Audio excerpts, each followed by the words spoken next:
வணக்கம். இந்திய நேரப்படி இரவு 8:30 மணி செய்திகள். முதலில் ஜெம் தலைப்புச் செய்திகளை காணலாம்.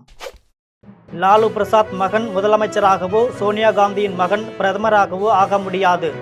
தர்பங்கா பகுதியில் நடைபெற்ற கூட்டத்தில் மத்திய உள்துறை அமைச்சர் அமித்ஷா உரை. தென்காசியில் ரூபாய் 1020 கோடியில் முடிவுற்ற பணிகளை திறந்து வைத்தார் முதலமைச்சர் மு.க.ஸ்டாலின். 2538 பணி நியமனத்தில் ரூபாய் 888 கோடி லஞ்சம் பெறப்பட்டுள்ளது. திமுக ஆட்சியில் எங்கும் ஊழல், எதிலும் ஊழல் என அதிமுக பொதுச் செயலாளர் எடப்பாடி பழனிசாமி குற்றச்சாட்டு. 2 வெள்ளிப் பதக்கம் வென்ற எட்வினா ஜேசனுக்கு ஊக்கத்தொகையாக ரூபாய் 25 லட்சத்தை வழங்கினார் துணை முதலமைச்சர் உதயநிதி ஸ்டாலின். அதிமுக கூட்டணி கோரிக்கையை நிராகரித்தது தமிழக வெற்றி கழகம். காசாவில் இஸ்ரேல் தாக்குதல் நடத்தியதில் 104 பாலஸ்தீனியர்கள் உயிரிழப்பு. இனி விரிவான செய்திகளை காணலாம். லாலு பிரசாத் மகன் முதலமைச்சராகவோ, சோனியா காந்தியின் மகன் பிரதமராகவோ முடியாது என்று தர்பங்கா பகுதியில் நடைபெற்ற கூட்டத்தில் மத்திய உள்துறை அமைச்சர் அமித்ஷா தெரிவித்தார். 243 தொகுதிகளை கொண்ட பீகார் சட்டசபைக்கு 2 கட்டங்களாக தேர்தல் நடைபெற உள்ளது. முதற்கட்டமாக 121 தொகுதிகளுக்கு அடுத்த மாதம் 6ஆம் தேதியும், 2ஆம் கட்டமாக 122 தொகுதிகளுக்கு அடுத்த மாதம் 11ஆம் தேதியும் தேர்தல் நடைபெற உள்ளது. தேர்தலில் பதிவாகும் வாக்குகள் அடுத்த மாதம் 14ஆம் தேதி எண்ணப்பட்டு அன்றே முடிவுகள் அறிவிக்கப்பட உள்ளன. இந்த நிலையில் மத்திய உள்துறை அமைச்சர் அமித்ஷா பீகாரின் பல்வேறு பகுதிகளுக்கு சென்று தீவிர பிரச்சாரங்களை மேற்கொண்டு வருகிறார். அந்த வகையில் இன்று தர்பங்கா பகுதியில் நடைபெற்ற பிரச்சார பொதுக்கூட்டத்தில் உரையாற்றினார். அப்போது பீகாரில் லாலு பிரசாத் யாதவ் தனது மகன் தேஜஸ்வியை முதல் மந்திரியாக வேண்டும் என்று நினைக்கிறார். அதேபோல் சோனியா காந்தி தனது மகன் ராகுல் காந்தியை பிரதமராக்க வேண்டும் என்று நினைக்கிறார். ஆனால் அவர்களால் முதலமைச்சராகவோ பிரதமராகவோ முடியாது என்று, அந்த 2 பதவிகளும் காலியாக இல்லை எனவும், லாலு பிரசாத் மாட்டுத்தீவன ஊழல் மற்றும் வேலைக்கும் நிலம் வழங்கும் மோசடி உள்ளிட்ட ஊழல்களில் ஈடுபட்டுள்ளார் என்றும், அதே சமயம் காங்கிரஸ் கட்சி ரூபாய் 12 லட்சம் கோடி மதிப்புள்ள ஊழல் வழக்குகளில் ஈடுபட்டுள்ளது என்றும் மத்திய உள்துறை அமைச்சர் அமித்ஷா தெரிவித்தார். தென்காசியில் ரூபாய் 1020 கோடியில் முடிவுற்ற பணிகளை திறந்து வைத்து புதிய பணிகளுக்கு அடிக்கல் நாட்டி வைத்த முதலமைச்சர் மு.க.ஸ்டாலின் தென்காசி மாவட்டத்திற்கு 10 புதிய அறிவிப்புகளை வெளியிட்டார். தென்காசியில் ரூபாய் 1020 கோடியில் முடிவுற்ற பணிகளை திறந்து வைத்து புதிய பணிகளுக்கு முதலமைச்சர் மு.க.ஸ்டாலின் அடிக்கல் நாட்டினார். இதைத் தொடர்ந்து விழாவில் முதலமைச்சர் மு.க.ஸ்டாலின் பேசினார். அப்போது தென்காசி மாவட்டத்திற்கு 10 புதிய அறிவிப்புகளை வெளியிட்டார். அதில் தென்காசி மாவட்டத்தில் மாவட்ட ஆட்சியர், காவல் கண்காணிப்பாளர் உள்ளிட்ட அலுவலர்களுக்கு ரூபாய் 15 கோடியில் 11 புதிய குடியிருப்புகள் கட்டப்படும் என்றும், தென்காசி மாவட்ட மாற்றுத்திறனாளிகள் ஒருங்கிணைந்த சேவை மையம் அமைக்கப்படும் என்றும், ஆலங்குளம் அரசு மகளிர் கல்லூரிக்கு ரூபாய் 1 கோடி செலவில் குடிநீர் மற்றும் அடிப்படை வசதிகள் செய்து தரப்படும் எனவும், கடனாநதி அணை ரூபாய் 4 கோடி செலவில் புனரமைக்கப்படும் என்றும் தெரிவித்தார். மேலும் அடவி நயினார் அணை திட்டத்தின் கீழ் ரூபாய் 5 கோடியில் அணைக்கட்டுகள், கால்வாய்கள், குளங்கள் சீரமைக்கப்படும் எனவும், ரூபாய் 52 கோடி மதிப்பீட்டில் தென்காசி மாவட்டத்திற்கு புதிய குடிநீர் திட்டம் கொண்டுவரப்படும் எனவும், வீரகேரளபுதூர் பட்டத்தில் உள்ள மாற்றாந்தை கால்வாய் ரூபாய் 2 கோடி செலவில் சீரமைக்கப்படும் எனவும், கடையநல்லூர் வட்டம் வரட்டாறு பாசன அணைக்கட்டுகள், குளங்கள் ரூபாய் 4 கோடியில் மேம்படுத்தப்படும், தென்காசியில் கண்மாய்கள் ரூபாய் 12 கோடியில் சீரமைக்கப்படும், கடையம் ஊராட்சி ஒன்றியத்திற்கு ரூபாய் 6 கோடியில் புதிய கட்டடம், சிவசைலம் கடனா அணை ரூபாய் 4 கோடியில் சீரமைக்கப்படும் என முதலமைச்சர் மு.க.ஸ்டாலின் அறிவித்தார். 2538 பேர் பணி நியமனத்தில் ரூபாய் 888 கோடி லஞ்சம் பெற்றுள்ளதாகவும், திமுக ஆட்சியில் எங்கும் ஊழல், எதிலும் ஊழல் என்று அதிமுக பொதுச் செயலாளர் எடப்பாடி பழனிசாமி குற்றம் சாட்டியுள்ளார். அதிமுக பொதுச் செயலாளர் எடப்பாடி பழனிசாமி எக்ஸ் தளத்தில் பதிவு ஒன்றை வெளியிட்டுள்ளார். அதில் எங்கும் ஊழல், எதிலும் ஊழல் என்று ஊரை அடித்து உலையில் போடும் திமுக ஆட்சியின் நகராட்சி நிர்வாகம் மற்றும் குடிநீர் வழங்கல் துறைகளில் காலியாக இருந்த பல்வேறு பதவிகளுக்கு புதிய ஊழியர்களை நியமிக்கும் தேர்வில் முறைகேடுகள் நடைபெற்றதாகவும், இதில் சுமார் ரூபாய் 800 கோடிக்கு மேல் பணப்பரிமாற்றம் நடந்துள்ளதாகவும் புகார்கள் எழுந்துள்ளது என்றும், தமிழகத்தில் பல்வேறு பகுதிகளில் வருமான வரித்துறையும் அமலாக்கத்துறையும் நடத்திய சோதனைகளின் விளைவாக இந்த ஊழல் கண்டுபிடிக்கப்பட்டுள்ளது என்றும் எடப்பாடி பழனிசாமி தெரிவித்தார். மேலும் வேலை மோசடி முறையில் நடைபெற்ற ஊழலில் திமுக அரசின் நகராட்சி நிர்வாகத்துறை அமைச்சர் KN நேரு மற்றும் அவரது சகோதரர்களின் நிறுவனங்கள், அதிகாரிகள் இணைந்து வேலை வாய்ப்பிற்காக முயற்சித்தவர்களிடம் ரூபாய் 25 லட்சம் முதல் 35 லட்சம் வரை லஞ்சம் வசூலித்ததாகவும், அந்த பணத்தை ஒரு சில நிறுவனங்கள் மூலம் சட்டவிரோத பண பரிமாற்றம் செய்யப்பட்டதாகவும் சொல்லப்பட்டுள்ளது என்றும் தெரிவித்த அவர், தமிழக காவல்துறை பொறுப்பு DGP இந்த ஊழலில் யாரையும் காப்பாற்ற முயற்சிக்காமல் நடுநிலையோடு முதல் தகவல் அறிக்கையை உடனடியாக லஞ்சம் மற்றும் ஊழல் தடுப்புத்துறை மூலம் பதிவு செய்ய வேண்டும் என எடப்பாடி பழனிசாமி வலியுறுத்தியுள்ளார். பக்ரைனில் நடைபெற்ற ஆசிய இளையோர் போட்டியில் 2 வெள்ளிப் பதக்கம் வென்ற எட்வினா ஜேசனுக்கு ஊக்கத்தொகையாக ரூபாய் 25 லட்சத்தை துணை முதலமைச்சர் உதயநிதி ஸ்டாலின் வழங்கினார். ஆசிய இளையோர் விளையாட்டுப் போட்டி பக்ரைனில் நடைபெற்றது. இந்த தொடரில் இந்திய வீராங்கனை எட்வினா ஜாசன் என்ற பெண் 400 மீட்டர் ஓட்டத்தை 55.43 வினாடிகளில் பந்தய தூரத்தை கடந்து வெள்ளிப் பதக்கம் வென்றார். மேலும் பெண்கள் மெட்லி ரிலே போட்டியில் அவரது இறுதி ஓட்டம் இந்திய அணியை வெள்ளிப் பதக்கத்திற்கு வெல்ல உதவியது. இந்த நிலையில் ஆசிய இளையோர் விளையாட்டுப் போட்டியில் 2 வெள்ளிப் பதக்கங்கள் வென்ற தமிழ்நாட்டை சேர்ந்த தடகள வீராங்கனை எட்வினா ஜாசனுக்கு ஊக்கத்தொகையாக ரூபாய் 25 லட்சத்தை துணை முதலமைச்சர் உதயநிதி ஸ்டாலின் வழங்கினார். இது தொடர்பாக துணை முதலமைச்சர் உதயநிதி ஸ்டாலின் எக்ஸ் தளத்தில் பதிவு ஒன்றை பதிவிட்டுள்ளார். அதில் பக்ரைனில் நடைபெற்ற 3வது ஆசிய இளையோர் விளையாட்டுப் போட்டியில் 2 வெள்ளிப் பதக்கங்கள் வென்ற தமிழ்நாட்டை சேர்ந்த தடகள வீராங்கனை தங்கை எட்வினா ஜாசனுக்கு ரூபாய் 25 லட்சம் ஊக்கத்தொகை இன்று வழங்கினோம் என்றும், சர்வதேச அரங்கில் தமிழ்நாட்டுக்கு பெருமை சேர்த்துள்ள தங்கை எட்வினாவை வாழ்த்தினோம் எனவும், அவரது இந்த சாதனை தொடரட்டும் என பாராட்டியதாக துணை முதலமைச்சர் உதயநிதி ஸ்டாலின் தெரிவித்தார். அதிமுக அமைச்சர்கள் விஜயை அதிமுக கூட்டணியில் சேர அழைப்பு விடுத்த நிலையில் இந்த கோரிக்கையை தமிழக வெற்றிக் கழகம் நிராகரித்து விட்டது என்று தமிழக வெற்றிக் கழகத்தின் இணை செயலாளர் CTR நிர்மல்குமார் தெரிவித்துள்ளார். கரூரில் கடந்த மாதம் 27ஆம் தேதி தமிழக வெற்றிக் கழகம் தலைவர் விஜய் பங்கேற்ற பிரச்சார கூட்டத்தில் ஏற்பட்ட நெரிசலில் சிக்கி 41 பேர் உயிரிழந்தனர். நாடு முழுவதும் பெரும் அதிர்வலைகளை ஏற்படுத்திய இந்த சம்பவத்தில் உயிரிழந்தவர்களின் குடும்பத்தினருக்கு ரூபாய் 20 லட்சம் நிவாரணம் உதவி வழங்கப்படும் என்றும், காயமடைந்தவர்களுக்கு ரூபாய் 2 லட்சம் வழங்கப்படும் என்றும் விஜய் அறிவித்தார். அதன்படி உயிரிழந்தவர்களின் குடும்பத்திற்கு ரூபாய் 20 லட்சம் சம்பந்தப்பட்டவர்களின் வங்கிக் கணக்கிற்கு அனுப்பி வைக்கப்பட்டது. இதனையடுத்து சென்னை மாமல்லபுரத்தில் பாதிக்கப்பட்டவர்களை நேரில் சந்தித்து விஜய் மன்னிப்பு கோரினார். இதனையடுத்து மீண்டும் அரசியல் நடவடிக்கைகளை தமிழக வெற்றிக் கழகம் மேற்கொண்டுள்ளது. தமிழக வெற்றிக் கழகத்தின் அன்றாட பணிகளையும் செயல்பாடுகளையும் ஒருங்கிணைக்க அக்கட்சியின் தலைவர் விஜய் புதியதாக நிர்வாக குழு அமைத்துள்ளார். இந்த நிலையில் அதிமுக கூட்டணி கோரிக்கையை தமிழக வெற்றிக் கழகம் நிராகரித்துள்ளது. இந்த நிலையில் தமிழக வெற்றிக் கழகத்தின் இணை செயலாளர் CTR நிர்மல்குமார் செய்தியாளர்களை சந்தித்து பேசினார். அப்போது அதிமுக கூட்டத்தில் தமிழக வெற்றி கொடி பறந்தபோது கூட்டணிக்கு பிள்ளையார் சுழி என அதிமுக பொதுச் செயலாளர் எடப்பாடி பழனிசாமி பேசிய நிலையில் பல அதிமுக அமைச்சர்கள் விஜயை அதிமுக கூட்டணியில் சேர அழைப்பு விடுத்த நிலையில் இந்த கோரிக்கையை தமிழக வெற்றிக் கழகம் நிராகரித்துள்ளது என்று CTR நிர்மல்குமார் தெரிவித்துள்ளார். காசாவில் இஸ்ரேல் கடுமையாக தாக்குதல் நடத்தியதில் 46 குழந்தைகள் உட்பட 104 பாலஸ்தீனியர்கள் உயிரிழந்தனர். இஸ்ரேல் மீது ஹமாஸ் அமைப்பு கடந்த 2023ஆம் ஆண்டு அக்டோபரில் கொடூர தாக்குதல் நடத்தியதில் இஸ்ரேல் மக்கள் பலர் உயிர் மாய்க்கப்பட்டும் சிலர் பணைய கைதிகளாக சிறைப்பிடித்தும் கொல்லப்பட்டனர். இதற்கு பதிலடியாக காசாவை இலக்காக கொண்டு இஸ்ரேல் நடத்திய தாக்குதலில் 67,000க்கும் மேற்பட்ட பாலஸ்தீனியர்கள் உயிரிழந்தனர். அதன் பின்னர் அமெரிக்கா தலைமையில் நடந்த மத்தியஸ்த பேச்சுவார்த்தையின் பலன் ஏற்பட்டது. இதனால் ஹமாஸ் அமைப்பினருக்கும் இஸ்ரேலுக்கும் இடையே போர் நிறுத்த ஒப்பந்தம் ஏற்படுத்தப்பட்டது. இதனால் காசா மக்கள் சொந்த ஊருக்கு திரும்பும் ஆவலில் மகிழ்ச்சியை வெளிப்படுத்தினர், கொண்டாட்டத்தில் ஈடுபட்டனர். இந்த நிகழ்ச்சியில் போர் நிறுத்த ஒப்பந்தத்திற்கு இடையே விதிமீறலில் ஈடுபட்டு இஸ்ரேல் ராணுவ வீரர் ஒருவர் ஹமாஸ் அமைப்பு உயிர் மாய்த்தல் செய்துள்ளது என குற்றச்சாட்டு எழுந்தது. இதன் தொடர்ச்சியாக காசாவில் இஸ்ரேல் நடத்திய தாக்குதல் 46 குழந்தைகள் உட்பட 104 பாலஸ்தீனியர்கள் உயிரிழந்தனர். 253 பேர் காயமடைந்து உள்ளனர். இதனை மருத்துவ வட்டாரங்கள் தெரிவித்துள்ளன. தஞ்சாவூரில் அன்னை சத்யா விளையாட்டு மைதானத்தில் இன்று முதல் வரும் 3ஆம் தேதி வரை நடைபெறும் விளையாட்டுப் போட்டிகளை பள்ளி கல்வித்துறை அமைச்சர் அன்பில் மகேஷ் பொய்யாமொழி கொடியசைத்து தொடங்கி வைத்தார். தஞ்சாவூரில் அன்னை சத்யா விளையாட்டு மைதானத்தில் இன்று முதல் வரும் 3ஆம் தேதி வரை மாநில அளவிலான தடகள போட்டிகள் நடைபெற உள்ளது. இன்று நடைபெற்ற போட்டியை பள்ளி கல்வித்துறை அமைச்சர் அன்பில் மகேஷ் பொய்யாமொழி, உயர்கல்வித்துறை அமைச்சர் கோவி செழியன் ஆகியோர் கொடியசைத்து தொடங்கி வைத்தனர். போட்டியில் தஞ்சாவூர், சென்னை, நாமக்கல், நீலகிரி, கன்னியாகுமரி, சேலம், திருப்பத்தூர், கோவை உள்ளிட்ட பல்வேறு மாவட்டங்களைச் சேர்ந்த 2000க்கும் மேற்பட்ட மாணவ மாணவிகள் கலந்து கொண்டனர். இன்று முதல் வருகிற 31ஆம் தேதி வரை மாணவிகளுக்கும், 1ஆம் தேதி முதல் 3ஆம் தேதி வரை மாணவர்களுக்குமான தடகள போட்டிகள் நடைபெற உள்ளது. மேலும் 100 மீட்டர் ஓட்டப்பந்தயம், 400 மீட்டர் ஓட்டப்பந்தயம், உயரம் தாண்டுதல், ஈட்டி எறிதல், குண்டு எறிதல், நீளம் தாண்டுதல் உள்ளிட்ட பல்வேறு பிரிவுகளில் நடைபெற போட்டிகளில் மாணவ மாணவிகள் கலந்து கொள்ள தங்களது திறமைகளை வெளிப்படுத்தி வருகின்றனர். நிகழ்ச்சியை தொடர்ந்து பள்ளி கல்வித்துறை அமைச்சர் அன்பில் மகேஷ் பொய்யாமொழி செய்தியாளர்களை சந்தித்து பேசினார். அப்போது பள்ளி மாணவ மாணவிகள் விளையாட்டுத் துறையில் தேசிய அளவில் தங்க பதக்கங்களை வென்று வருகின்றனர். தொடர்ந்து அவர்களை ஊக்குவிப்பு செய்வதற்காக கல்வித்துறை பல்வேறு நடவடிக்கைகளை மேற்கொண்டு வருகிறது என்று அமைச்சர் அன்பில் மகேஷ் பொய்யாமொழி தெரிவித்தார்.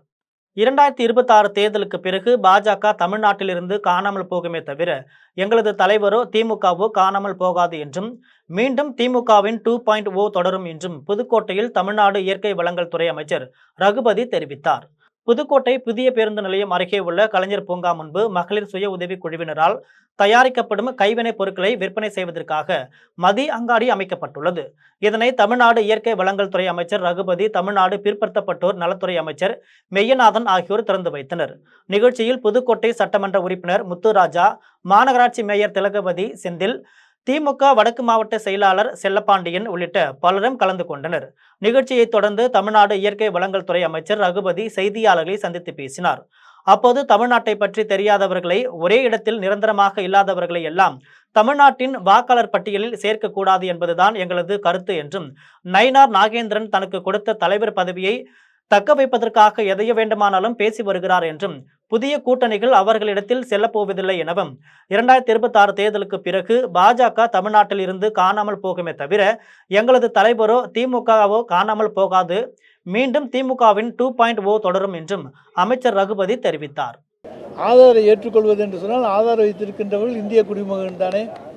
அப்புறம் இதற்காக இந்திய குடிமகனா இல்லையா என்பதையும் தேர்தல் ஆணையம் தீர்மானிக்கும் என்று சொல்லுவது நிச்சயமாக ஏதோ ஒரு தவறு நடப்பதற்கு முன்னோட்டமாக அமைந்திருக்கிறது. நடைமுறைப்படுத்திட்டு இதுல இருக்க குற்றங்களை நீதிமன்றத்துக்கு நீங்க போகலாம். எதுக்கு ஆரம்பத்தில் எஸ்ஐஆர் எதுக்கு எதிர்த்தீங்க? இல்லையே, நாங்கள் நீதிமன்றத்தில் இருக்கக்கூடிய வழக்கில் எங்களையும் நாங்கள் சேர்த்து கொண்டிருக்கிறோம். 100க்கும் மேற்பட்ட இயக்கங்கள் அதில் சேர்ந்திருக்கின்றன. அதில் இறுதி தீர்ப்பு வரும். மாநில ஊழியர்கள் தான் இதில் பணியில் ஈடுபடுறாங்க. மாநில அரசோட ஊழியர்கள் இந்த பணியில் ஈடுபடுறாங்க. அப்பனா தமிழ்நாடு அரசோட ஊழியர்கள், அரசு ஊழியர்களை நம்ம சந்தேகப்படக்கூடிய. தமிழ்நாடு அரசு ஊழியர்கள் நேர்மையானவர்கள். அவர்களுக்கு திருவள்ளூர் அருகே கூவம் ஆற்றில் ஏற்பட்டுள்ள வெள்ளப்பெருக்கால் தரைப்பாலம் துண்டிக்கப்பட்ட நிலையில் 15 கிராம மக்கள் 8 கிலோமீட்டர் தூரம் சுற்றி செல்லும் அவல நிலை ஏற்பட்டுள்ளது. இதனால் இப்பகுதியில் தமிழக அரசு மேம்பாலம் அமைத்து தர வேண்டும் என அப்பகுதி மக்களும் வாகன ஓட்டிகளும் கோரிக்கை விடுத்துள்ளனர். திருவள்ளூர் மாவட்டம் கடம்பத்தூர் ஒன்றியத்திற்கு உட்பட்ட பேரம்பாக்கம், சத்தரை, சத்தரை கண்டிகை, கொண்டஞ்சேரி உள்ளிட்ட பகுதிகளில் பெய்து வரும் கனமழையின் காரணமாகவும், ராணிப்பேட்டை மாவட்டம் தக்கோலம் பகுதியில் அமைந்துள்ள கேசாவரம் அணைக்கட்டிலிருந்து திறந்துவிடப்பட்ட உபரி நீராலும் கூவம் ஆற்றில் வெள்ளப்பெருக்கு ஏற்பட்டுள்ளது. இதனால் சத்தரை, கொண்டஞ்சேரி இடையே கூவம் ஆற்றின் குறுக்கே அமைந்துள்ள தரைப்பாலம் வெள்ள நீரில் அடித்து செல்லப்பட்டது. இதனால் கொண்டஞ்சேரி, மப்பேடு, கொட்டையூர், கிழச்சேரி, உளுந்தை, கூவம், பன்னூர் உள்ளிட்ட 15 கிராமங்களுக்கு செல்வதற்கு பேரம்பாக்கம் வழியாக 8 கிலோமீட்டர் தூரம் சுற்றி செல்லும் நிலை ஏற்பட்டுள்ளதால் கிராம மக்கள் மிகுந்த சிரமத்திற்கு ஆளாகி வருகின்றனர். மேலும் கூவம் ஆற்றில் வெள்ளப்பெருக்கு ஏற்பட்டதால் முன்னெச்சரிக்கையாக நெடுஞ்சாலைத்துறை அதிகாரிகள் தரைப்பாலத்தின் இரு பக்கங்களிலும் தடுப்புகள் அமைத்து போக்குவரத்திற்கு தடை செய்துள்ளனர். இதனால் இந்த பகுதியில் மேம்பாலம் அமைத்து தர வேண்டும் என அப்பகுதி மக்களும் வாகன ஓட்டிகளும் அரசிற்கு கோரிக்கை விடுத்துள்ளனர். கோவையை அடுத்த முதலிப்பாளையம் பகுதியில் நடைபெற்ற தென்னிந்திய ஜோதிட நலசங்கத்தின் மாநாட்டில் ஜோதிடர்களுக்கு மத்திய மாநில அரசுகள் தனி நலவாரியம் அமைக்க வேண்டும் என சங்கத்தின் நிறுவன தலைவர் பிரசன்ன மணிகண்டன் கோரிக்கை விடுத்தார். கோவையை அடுத்த முதலிப்பாளையம் பகுதியில் உள்ள தனியார் அரங்கில் தென்னிந்திய ஜோதிடர் நலசங்கத்தின் மாநாடு நடைபெற்றது. மாநாட்டிற்கு சங்கத்தின் சபை தலைவர் சமீல் முருகன், மாநில தலைவர் அண்ணாதுரை ஆகியோர் தலைமை தாங்கினர். மாநாட்டில் பங்கேற்றவர்களை ஒருங்கிணைப்பாளரும் ஆலோசகருமான செந்தில்குமார் வரவேற்றார். விழாவில் சிறப்பு விருந்தினர்களாக ஸ்ரீமத் விஸ்வலிங்க தம்பிரான் சுவாமிகள், பிரபல திரைப்பட நடிகர் ராதா ரவி ஆகியோர் கலந்து கொண்டு வாழ்த்துரை வழங்கினர். அதனைத் தொடர்ந்து புதிதாக பதவியேற்ற நிர்வாகிகள் மற்றும் உறுப்பினர்களுக்கு விருதுகள் வழங்கி கௌரவிக்கப்பட்டதுடன் அடையாள அட்டை மற்றும் சான்றிதழ் வழங்கப்பட்டது. மாநாட்டை தொடர்ந்து தென்னிந்திய ஜோதிடர்கள் சங்கத்தின் நிறுவன தலைவர் பிரசன்ன மணிகண்டன் செய்தியாளர்களை சந்தித்து பேசினார். அப்போது ஜோதிட துறையில் உள்ள ஜோதிடர்களுக்கு அங்கீகாரம் வழங்கும் வகையில் தனி நலவாரியம் அமைக்க மத்திய மாநில அரசுகள் முன்வர வேண்டும் என கோரிக்கை விடுத்தார். மேலும் ஜோதிட கலையை விரிவுபடுத்தி இளம் தலைமுறையினர் தெரிந்து கொள்ளும் வகையில் ஜோதிட கலை தொடர்பான பாடத்திட்டங்களுடன் கூடிய கல்லூரி அமைக்க வேண்டும் என வலியுறுத்தினர். மாநாட்டில் தமிழ்நாடு, கேரளா, கர்நாடகா, ஆந்திரா மற்றும் புதுவை உள்ளிட்ட மாநிலங்களை சேர்ந்த ஜோதிடர்கள் பலர் கலந்து கொண்டனர். அமெரிக்க ஏற்றுமதி 2 மடங்காகும், நம்பிக்கை இழக்க வேண்டாம் என்று திருப்பூரில் நடைபெற்ற பாராட்டு விழாவில் துணை குடியரசுத் தலைவர் ராதாகிருஷ்ணன் தெரிவித்தார். இந்தியாவின் துணை குடியரசுத் தலைவராக பதவியேற்ற பின்னர் தனது சொந்த ஊரான திருப்பூருக்கு நேற்று வருகை தந்த துணை குடியரசுத் தலைவர் CP ராதாகிருஷ்ணனுக்கு தாராபுரம் சாலையில் உள்ள வேலாயுதசாமி திருமண மண்டபத்தில் திருப்பூர் மக்கள் மன்றத்தின் அமைப்பு சார்பில் பாராட்டு விழா நடைபெற்றது. விழாவில் பாஜக தலைவர் நயினார் நாகேந்திரன், திருப்பூர் தொழில்துறையினர், பல்வேறு கட்சியினர் மற்றும் விவசாய அமைப்பினர் என ஏராளமானோர் பங்கேற்றனர். விழாவில் துணை குடியரசுத் தலைவர் CP ராதாகிருஷ்ணன் உரையாற்றினார். அப்போது திமுக, அதிமுக மற்றும் கம்யூனிஸ்ட் கவுன்சிலர் ஆகியோருடன் இணைந்து பணியாற்றியுள்ளேன் என்றும் தெரிவித்தார். மேலும் குடியரசு துணைத் தலைவர் தேர்தலில் CP ராதாகிருஷ்ணன் தோற்கப் போகிறார், நரேந்திர மோடி தோற்கப் போகிறார் என தமிழக சமூக வலைதளங்களில் சிலர் பதிவிட்டனர். அந்த நேரத்தில் இறை நம்பிக்கைதான் என்னை வழி நடத்தியது என்றும், வெற்றியையும் தோல்வியையும் சந்தித்தாலும் உழைப்பை நிறுத்தாத தலைவர் கலைஞர் கருணாநிதி என்றும், சிறந்த நுண்ணறிவு கொண்ட ஆளுமை மிக்க தலைவர் ஜெயலலிதா என்றும் தெரிவித்த அவர், அமெரிக்கா ஏற்றுமதி 2 மடங்காகும் என்றும், நம்பிக்கை இழக்க வேண்டாம் என்றும் துணை குடியரசுத் தலைவர் ராதாகிருஷ்ணன் தெரிவித்தார். குடியரசு துணைத் தலைவராக பொறுப்பேற்றுக் கொண்ட பின்பு தமிழகத்தில் 3 நாள் சுற்றுப்பயணமாக சீசல்ஸ் நகரத்திலே தேசத்திலே இருந்து நேராக கோவை மாநகருக்கு வந்தடைந்தேன். இன்றைக்கு 2வது நாள் சுற்றுப்பயணம் திருப்பூர் மாநகரத்திலும், 1 நாள் சுற்றுப்பயணம் கோவை மாநகரத்திலும், நாளைய சுற்றுப்பயணம் மதுரையிலும் நம்முடைய தேசிய தலைவர் பொன் முத்துராமலிங்க ஐயா அவர்களுடைய சமாதியில் அவருக்கு அஞ்சலி செலுத்தும் விதமாக அமைகிறது. ஒட்டுமொத்த வாக்காளர் பட்டியல் சிறப்பு தீவிர திருத்தத்திற்கு திமுக, காங்கிரஸ், மார்க்சிஸ்ட் கம்யூனிஸ்ட், இந்திய கம்யூனிஸ்ட், ஆம் ஆத்மி, நாம் தமிழர் கட்சி உள்ளிட்ட கட்சிகள் எதிர்ப்பு தெரிவித்துள்ள நிலையில் பாஜக மட்டும் ஆதரவு தெரிவித்துள்ளது.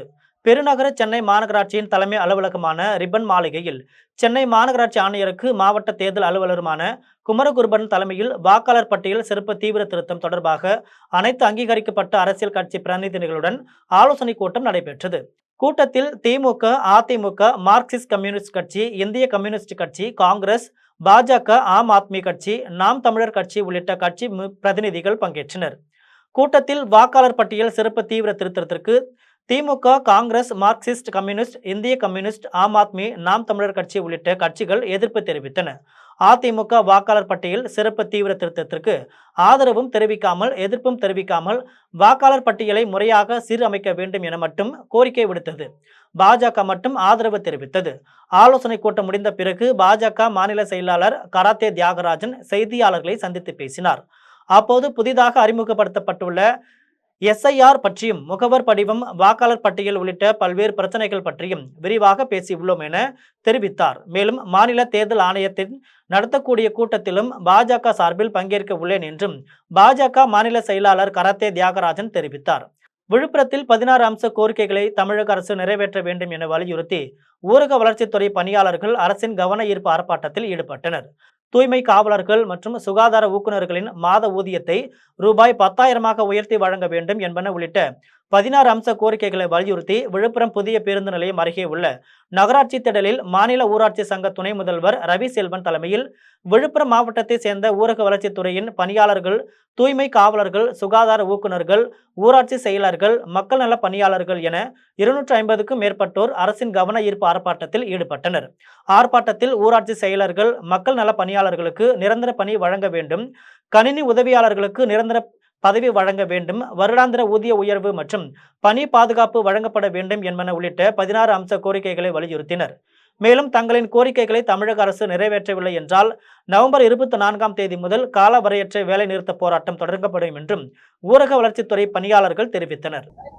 16 அம்ச கோரிக்கைகளை வலியுறுத்தி கடந்த 23/8/2025 அன்று திருச்சியில் நடைபெற்ற மாநாட்டின் வாயிலாக 3 கட்ட போராட்டங்கள் வலியுறுத்தப்பட்டு, அதாவது ஊரக வளர்ச்சித்துறையில் பணிபுரியும் அனைத்து பணியாளர்களின் சார்பாக 16 அம்ச கோரிக்கைகளை நிறைவேற்ற சொல்லி வலியுறுத்தி முதல் கட்டமாக மாவட்ட தலைநகரில் கவன ஈர்ப்பு ஆர்ப்பாட்டம் நடைபெற்றது. 2ஆம் கட்டமாக இன்று 29/10/2025 அன்று தமிழகத்தின் அனைத்து மாவட்ட தலைநகரங்களிலும் ஒரு நாள் தற்செயல் விடுப்பும் மாவட்ட தலைநகர் ஆர்ப்பாட்டமும் நடைபெற்று வருகிறது. இந்த 16 அம்ச கோரிக்கைகளை வலியுறுத்தி தமிழகமெங்கிலும் எழுச்சியுடன் நடைபெற்று வரும் கோரிக்கைகள் கவனஈர்ப்பு போராட்டமும் ஆர்ப்பாட்டமும் தொடர்ந்து ஒலித்துக் கொண்டே இருக்கும்.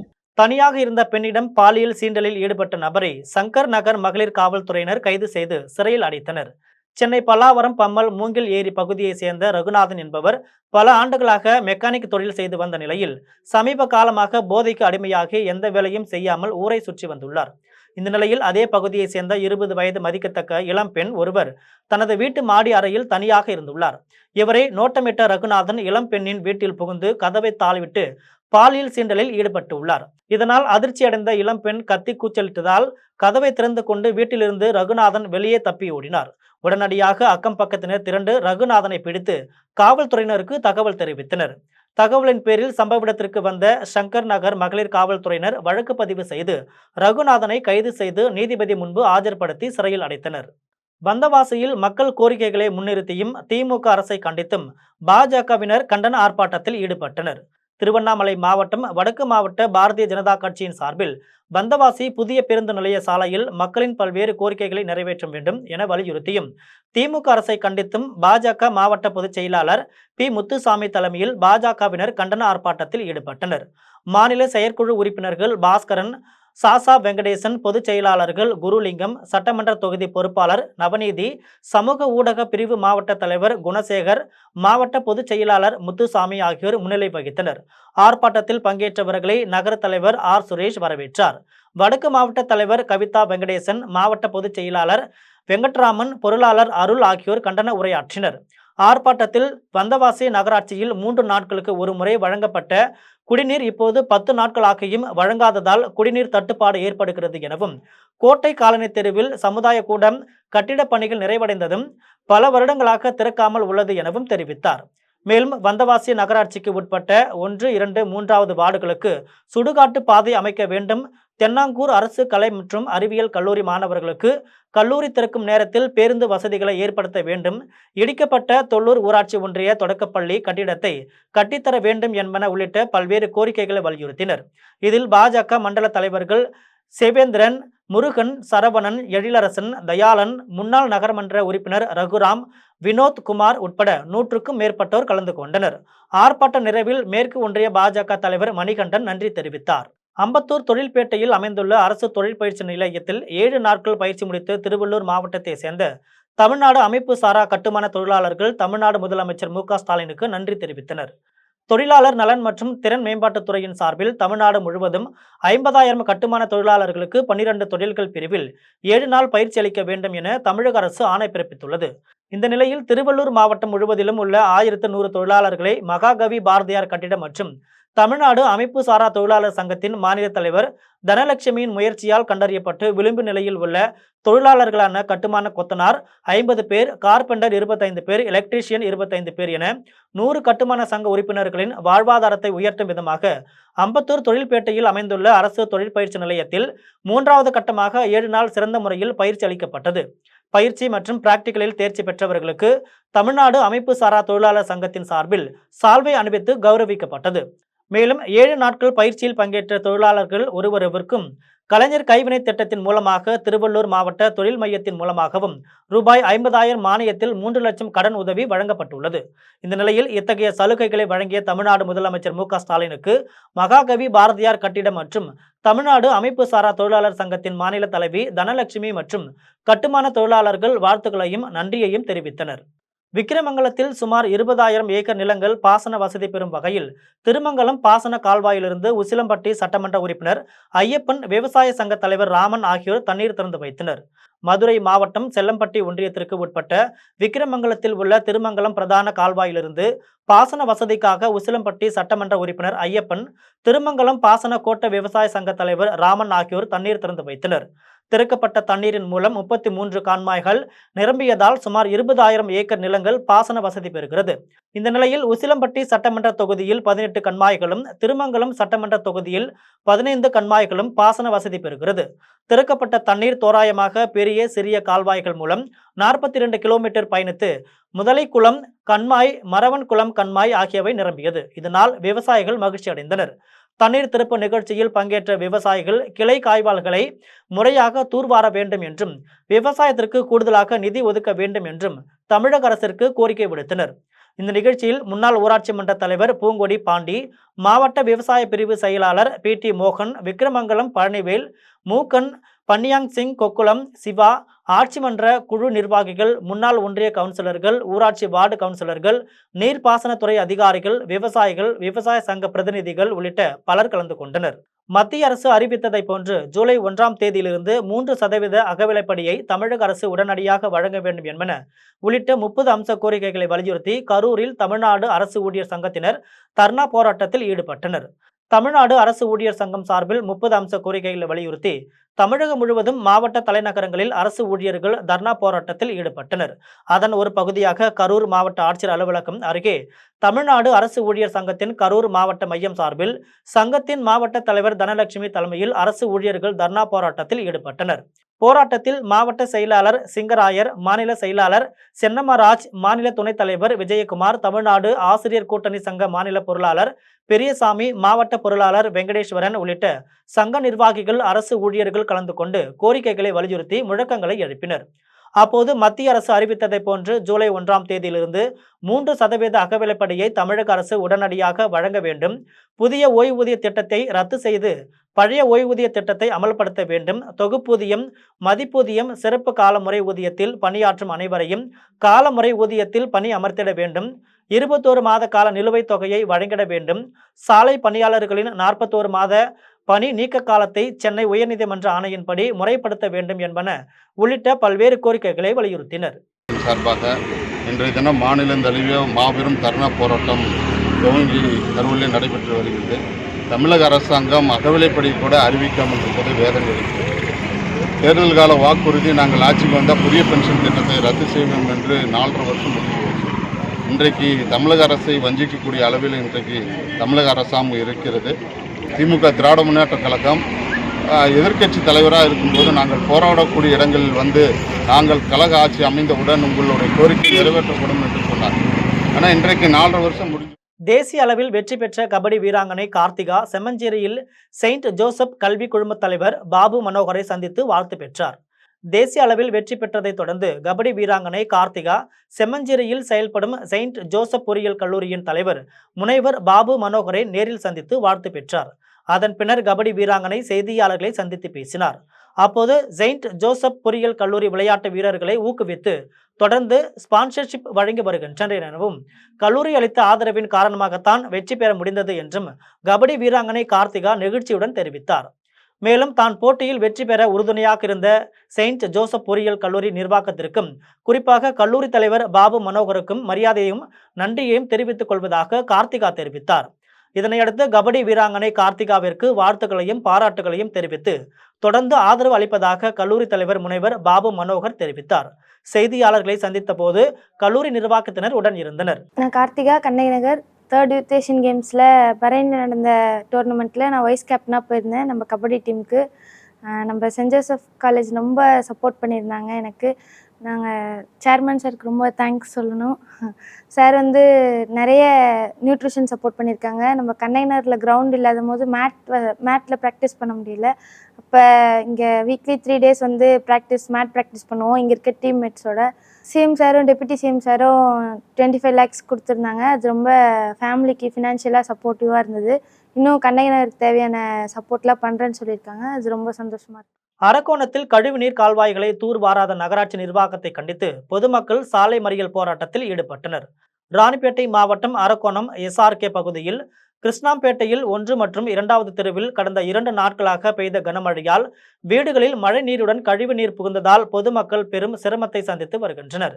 இது குறித்து அதிகாரிகளுக்கு தகவல் அளித்தவுடன் சம்பவ இடத்திற்கு விரைந்து வந்த அதிகாரிகள் தற்காலிகமாக மழை நீர் வெளியேற்றுவதற்கு நடவடிக்கை எடுத்ததாகவும், அதனால் எந்த பயனும் இல்லை எனவும், மேலும் தெரு பகுதிகளில் குப்பைகளை சரியாக அள்ளுவது இல்லை என்றும், கழிவுநீர் கால்வாய் தூர்வாரப்படாமல் இருப்பதாகவும் குற்றம் சாட்டிய பொதுமக்கள் திடீரென அரக்கோணம் காஞ்சிபுரம் சாலையில் சாலை மறியல் போராட்டத்தில் ஈடுபட்டனர். இது குறித்து தகவல் அறிந்து வருவாய்த்துறையினர், நகராட்சி அலுவலர்கள், காவல்துறையினர் சம்பவ இடத்திற்கு விரைந்து சென்று போராட்டத்தில் ஈடுபட்ட பொதுமக்களிடம் பேச்சுவார்த்தை நடத்தினர். அப்போது உடனடியாக கழிவு நீர் கால்வாய்கள் அனைத்தும் தூர்வார ஏற்பாடு செய்வதாக உறுதியளித்தனர். அதனைத் தொடர்ந்து கால்வாய்கள் தூர்வாருவதற்கு நகராட்சி பணியாளர்கள் மற்றும் JCB இயந்திரம் வரவழைக்கப்பட்டவுடன் பொதுமக்கள் அனைவரும் கலைந்து சென்றனர். சாலை மறியலால் அரக்கோணம் காஞ்சிபுரம் சாலையில் முழுமையாக போக்குவரத்து பாதிக்கப்பட்டது. மதுரை மாவட்டம் சோழவந்தான் அருகே புகைப்பட கலைஞர் வாகன விபத்தில் உயிரிழந்த சம்பவம் அப்பகுதியில் பெரும் சோகத்தை ஏற்படுத்தியது. மதுரை மாவட்டம் சோழவந்தான் அடுத்த கச்சிராயிருப்பு கிராமத்தை சேர்ந்த மணி என்பவர் புகைப்பட கலைஞராக பணியாற்றி வந்தார். இவருக்கு திருமணமாகிய நிலையில் 3 குழந்தைகள் உள்ளனர். இவர் வாடிப்பட்டியில் வசித்துக் கொண்டு பணி நிமித்தமாக சோழவந்தான் சென்றுவிட்டு இருசக்கர வாகனத்தில் வீட்டிற்கு திரும்பும் போது சோழவந்தான் அரசு போக்குவரத்து பணிமனை அருகே பின்னால் வந்த இருசக்கர வாகனம் மோதிய விபத்தில் தூக்கி வீசப்பட்ட மணி பலத்த காயமடைந்தார். அவரை அருகில் இருந்தவர்கள் மீட்டு மதுரை அரசு ராஜாஜி மருத்துவமனையில் தீவிர சிகிச்சை பிரிவில் அனுமதித்தனர். அங்கு சிகிச்சை பெற்று வந்த மணி சிகிச்சை பலனின்றி உயிரிழந்தார். இருசக்கர வாகன விபத்தில் இளம் புகைப்பட கலைஞர் உயிரிழந்த சம்பவம் அந்த பகுதியில் சோகத்தை ஏற்படுத்தியது. விருத்தாசலம் அருகே நடைபெற்ற உங்களுடன் ஸ்டாலின் திட்ட முகாமை சட்டமன்ற உறுப்பினர் ராதாகிருஷ்ணன் குத்துவிளக்கு ஏற்றி வைத்து துவக்கி வைத்தார். கடலூர் மாவட்டம் விருத்தாசலம் அருகே டிவி புத்தூர், வேட்டக்குடி, வண்ணாங்குடிக்காடு, ராஜேந்திரப்பட்டினம் உள்ளிட்ட ஊராட்சிகளுக்கான உங்களுடன் ஸ்டாலின் திட்ட முகாம் ஒன்றிய தொடக்கப்பள்ளியில் நடைபெற்றது. முகாமிற்கு விருத்தாசல வட்டாட்சியர் வளர்ச்சி அலுவலர்கள் சங்கர் லட்சுமி ஆகியோர் தலைமை தாங்கினர். முகாமில் சிறப்பு அழைப்பாளராக விருத்தாசலம் சட்டமன்ற உறுப்பினர் ராதாகிருஷ்ணன் கலந்து கொண்டு குத்துவிளக்கு ஏற்றி வைத்து முகாமை தொடங்கி வைத்தார்.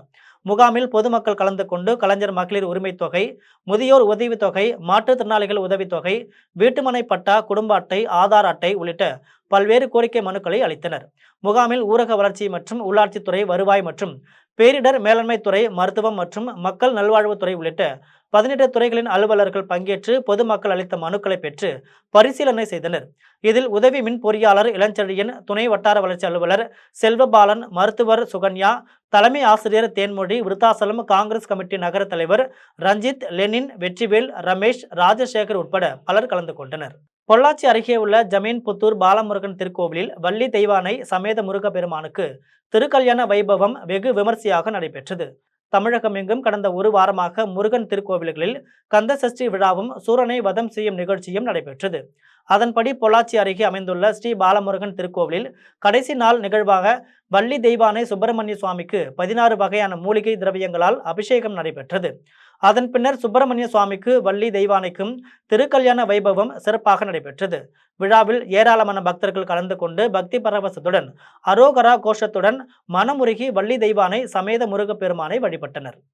ஆத்தூரில் அமைந்துள்ள ஸ்ரீ தாய் கருமாரியம்மன் திருக்கோவில் தேர் திருவிழாவையொட்டி பெண்களின் பால்குட ஊர்வலம் சிறப்பாக நடைபெற்றது. சேலம் மாவட்டம் ஆத்தூர் அம்பேத்கர் நகரில் அமைந்துள்ள ஸ்ரீ தாய் கருமாரியம்மன் திருக்கோவிலின் தேர் திருவிழா நடைபெறுவதையொட்டி கடந்த 27ஆம் தேதி காப்பு கட்டுதலுடன் விழா தொடங்கியது. விழாவின் முன்னதாக அம்மனுக்கு தினந்தோறும் அபிஷேக ஆராதனைகள் நடைபெற்றது. விழாவில் 200க்கும் மேற்பட்ட பெண்கள் பால்குடம் சுமந்து கொண்டு ஊர்வலமாக சென்று கருமாரியம்மனுக்கு பாலாபிஷேகம் செய்து நேர்த்திக்கடன் செலுத்தினர். பால்குட ஊர்வலத்தில் காளியம்மன், மாரியம்மன், கருப்பசாமி வேடம் அணிந்து சென்ற பக்தர்களை பொதுமக்கள் கண்டுகளித்தனர். இதில் ஏராளமானோர் கலந்து கொண்டு ஸ்ரீ தாய் மாரியம்மனை வழிபட்டனர். மீண்டும் ஜெம் தலைப்புச் செய்திகள். லாலு பிரசாத் மகன் முதலமைச்சராகவோ சோனியா காந்தியின் மகன் பிரதமராகவோ ஆக முடியாது. தர்பங்கா பகுதியில் நடைபெற்ற கூட்டத்தில் மத்திய உள்துறை அமைச்சர் அமித்ஷா உரை. தென்காசியில் ரூபாய் 1020 கோடியில் முடிவுற்ற பணிகளை திறந்து வைத்தார் முதலமைச்சர் மு.க. ஸ்டாலின். 2538 பணி நியமனத்தில் ரூபாய் 888 கோடி லஞ்சம் பெறப்பட்டுள்ளது. திமுக ஆட்சியில் எங்கும் ஊழல், எதிலும் ஊழல் என அதிமுக பொதுச் செயலாளர் எடப்பாடி பழனிசாமி குற்றச்சாட்டு. 2 வெள்ளிப் பதக்கம் வென்ற எட்வினா ஜேசனுக்கு ஊக்கத்தொகையாக ரூபாய் 25 லட்சத்தை வழங்கினார் துணை முதலமைச்சர் உதயநிதி ஸ்டாலின். அதிமுக கூட்டணி கோரிக்கையை நிராகரித்தது தமிழக வெற்றி கழகம். காசாவில் இஸ்ரேல் தாக்குதல் நடத்தியதில் 104 பாலஸ்தீனியர்கள் உயிரிழப்பு. இத்துடன் ஜெம் செய்திகள் நிறைவடைகின்றன. மீண்டும் ஜெம் செய்திகள் நள்ளிரவு 12 மணிக்கு. உடனுக்குடன் செய்திகளை காண GemLive.tv என்ற இணையதளத்தில் இணைந்திருங்கள். நன்றி, வணக்கம்.